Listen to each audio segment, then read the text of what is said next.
Hello friends, എല്ലാവർക്കും ഇന്നലത്തെ wish എങ്ങനെ ഉണ്ടായിരുന്നു? എൻ്റെ വിഷ് രാവിലെ തുടക്കം വീണായിരുന്നു കേട്ടോ. ഞാൻ 4 മണിക്ക് എഴുന്നേറ്റു, കുളിച്ചു, വിളക്കൊക്കെ കത്തിച്ചു, ഏട്ടനെയും മക്കളെയൊക്കെ കണി കാണിപ്പിച്ചു. അതിനുശേഷം അടുക്കളയിൽ കയറി ചായ ഇട്ടു, ഇഡ്ഡലിയും സാമ്പാറും ആയിരുന്നു കാപ്പി. അപ്പോൾ നിങ്ങൾ വിചാരിക്കും 4 മണിക്ക് എഴുന്നേറ്റ് എന്തിനാണ് ഞാൻ രാവിലെ കാപ്പിയൊക്കെ ഉണ്ടാക്കണമെന്ന്. ഇന്ന് പ്രോഗ്രാം ഉണ്ട്. ഇന്ന് ഒരു പ്രോഗ്രാമല്ല, 2 പ്രോഗ്രാമാണ്. അപ്പോൾ അതിൻ്റെ കുറച്ച് തിരക്കൊക്കെ ആയിരുന്നു. അങ്ങനെ രാവിലെ ഇഡ്ഡലി സാമ്പാറൊക്കെ വെച്ചു. കൈനീട്ടമൊക്കെ കിട്ടിയായിരുന്നു കേട്ടോ. അപ്പൻ്റെ വകയും അമ്മയുടെ വകയും കൈനീട്ടം എല്ലാം കിട്ടി. അതിനുശേഷം ഞാൻ വീട്ടിൽ നിന്ന് തന്നെയാണ് ഒരുങ്ങി പോകാൻ ഇറങ്ങിയത്. പോകുന്നതിന് മുമ്പായിട്ട് തൊഴുതിട്ടൊക്കെയാണ് പോയത്. ചേട്ടൻ എന്നെ വെമ്പായം വരെ ചേട്ടൻ്റെ ബൈക്കിലാണ് പോയത്. അതിനുശേഷം അവിടെ നിന്ന് ബസ്സിലുമാണ് പോയത്. എല്ലാവരും ഉണ്ടായിരുന്നു. വീഡിയോസ് എടുക്കാനുള്ള സമയമൊന്നും കിട്ടിയില്ല. അതുകൊണ്ടാണ് ഞങ്ങളുടെ രാവിലത്തെ പ്രോഗ്രാം പത്മനാഭ സ്വാമി ക്ഷേത്രത്തിലാണ്. വിഷു ആയതുകൊണ്ട് ബസ്സൊക്കെ നന്നായിട്ട് അലങ്കരിച്ചിട്ടുണ്ടായിരുന്നു. ഞങ്ങൾ നേരെ കിഴക്കേക്കോട്ട ഇറങ്ങിയിട്ട് അവിടെ നിന്ന് ഒരു ഓട്ടോ വിളിച്ചാണ് പോയത്. ഇത് പഴവങ്ങാടി ഗണപതി ക്ഷേത്രമാണ്. പത്മനാഭ സ്വാമി ക്ഷേത്രത്തിന് പോകുന്നതിന് തൊട്ട് മുമ്പുള്ള ക്ഷേത്രം. അങ്ങനെ ഞങ്ങൾ പത്മനാഭ സ്വാമി ക്ഷേത്രത്തിലെത്തിയിട്ടുണ്ട്. നല്ല ഭംഗിയുണ്ടായിരുന്നു, തിരക്കുണ്ടായിരുന്നു. അവിടെ ഉത്സവ സമയമായിരുന്നു. പത്മനാഭ സ്വാമി ക്ഷേത്രത്തിനകത്ത് പ്രോഗ്രാമിന് കയറുന്നതിന് തൊട്ട് മുമ്പായിട്ട് നമുക്ക് കുറച്ച് പേപ്പേഴ്സും കാര്യസൊക്കെ ശരിയാക്കാൻ ഉണ്ടായിരുന്നു.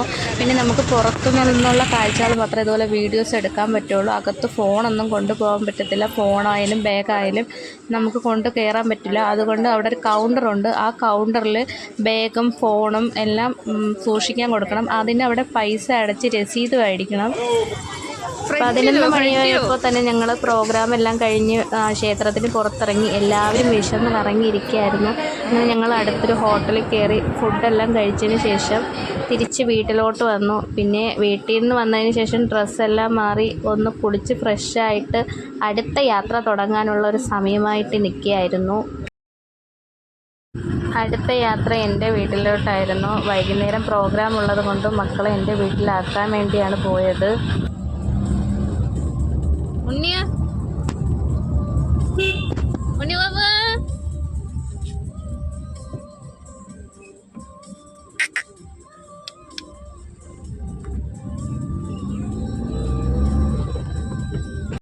ഉണ്ണി ചെറിയ പിണക്കത്തിലായിരുന്നു. അവന് എൻ്റെ കൂടെ വൈകുന്നേരം പ്രോഗ്രാമിന് വരാൻ വേണ്ടി അവനങ്ങ് എൻ്റെ വീട്ടിൽ പോകണ്ട, എൻ്റെ കൂടെ വന്നാൽ മതി എന്നതിൽ. അമ്പാടിക്ക് പിന്നെ വലിയ കുഴപ്പമൊന്നും ഉണ്ടായിരുന്നില്ല. പോകുന്ന വഴിയിൽ ഏട്ടൻ വീടിനടുത്തുള്ള ഒരു ഫ്രൂട്ട്സ് കടയിൽ നിർത്തിയിട്ടുണ്ടായിരുന്നു. അവിടെ നിന്ന് ഫ്രൂട്ട്സൊക്കെ മേടിച്ചിട്ടാണ് ഞങ്ങൾ പിന്നെ വീട്ടിലോട്ട് പോയത്. അവിടെ ചെന്നപ്പോൾ അമ്മ അടുക്കളയിൽ ജോലിയൊക്കെ ആയിട്ടിരിക്കുകയായിരുന്നു. കറികളൊക്കെ വെക്കുന്ന തിരക്കിലായിരുന്നു. വീട്ടിൽ ചെന്നിട്ട് ഒരു വക കഴിക്കാനൊന്നും നമ്മളങ്ങനെ നിന്നില്ല. കാരണം അടുത്ത പരിപാടിക്ക് പോകാനുള്ള സമയമായതുകൊണ്ട് കുറച്ച് നേരം പോലും അവിടെ തങ്ങാനുള്ള സമയം കിട്ടിയില്ല. അപ്പോഴത്തന്നെ നമ്മൾ അവിടെ നിന്ന് ഇറങ്ങി.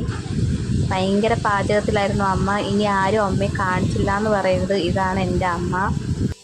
ഞങ്ങൾ ഇറങ്ങിയ സമയത്ത് ഉണ്ണി നല്ല കരച്ചിലായിരുന്നു. പിന്നെ ഉണ്ണിയുടെ കണ്ണ് വെട്ടിച്ചാണ് ഞങ്ങൾ പെട്ടെന്ന് അവിടെ നിന്ന് ഇറങ്ങുകയാണ് ചെയ്തത്.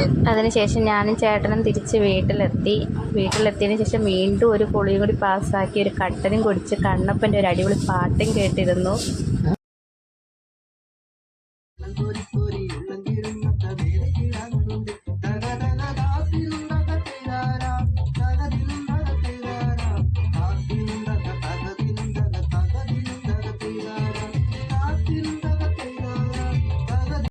അടുത്ത പ്രോഗ്രാമിന് ഞങ്ങൾ ഒരുങ്ങിയിറങ്ങി. അടുത്ത പ്രോഗ്രാം ചെമ്പങ്കോട് കളരിയിൽ ദേവീക്ഷേത്രം എന്ന ഒരു ക്ഷേത്രത്തിലായിരുന്നു. ഓട്ടോറിക്ഷയിലാണ് ആദ്യം നമ്മൾ പോയത്. അപ്പോൾ വഴിയിൽ തന്നെ ഘോഷയാത്രയ്ക്ക് വേണ്ടിയാണ്. അപ്പോൾ ഇതാണ് സ്റ്റേജ്. നമുക്ക് ഇപ്രാവശ്യം സ്റ്റേജിനകത്ത് കളിക്കാനുള്ള സൗകര്യം ഉണ്ടായിരുന്നില്ല. കാരണം നാടകക്കാർ നാടകത്തിൻ്റെ സെറ്റെല്ലാം ഇട്ടിരിക്കുകയായിരുന്നു. പിന്നെ കുറേ പേര് ചോദിക്കുന്നുണ്ടായിരുന്നു എന്താണ് പ്രോഗ്രാം വീഡിയോസൊന്നും ഇടാത്തതെന്ന്. കോപ്പിറൈറ്റ് വരുന്നത് കൊണ്ടാണ് പ്രോഗ്രാം വീഡിയോസൊന്നും ഇടാത്തത്. അതിപ്പോൾ എല്ലാവരും ക്ഷമിക്കാൻ. ഒരു 9 മണിയായപ്പോൾ തന്നെ ഞങ്ങളുടെ പ്രോഗ്രാം കഴിഞ്ഞിട്ടുണ്ടായിരുന്നു. അതിനുശേഷം എഴുന്നള്ളത്തൊക്കെ കണ്ടിട്ടാണ് ഞങ്ങൾ വീട്ടിലോട്ട് പോയത്. സുരേഷ് മെമ്പറാണ്. അദ്ദേഹം ഈ സോൾ ഓഫ് ഡാൻസ് ടീമിനോടൊപ്പം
അപ്പോൾ എഴുന്നള്ളത്തെല്ലാം കണ്ട് കഴിഞ്ഞതിന് ശേഷം ഞങ്ങൾ വീട്ടിലോട്ട് പോയി.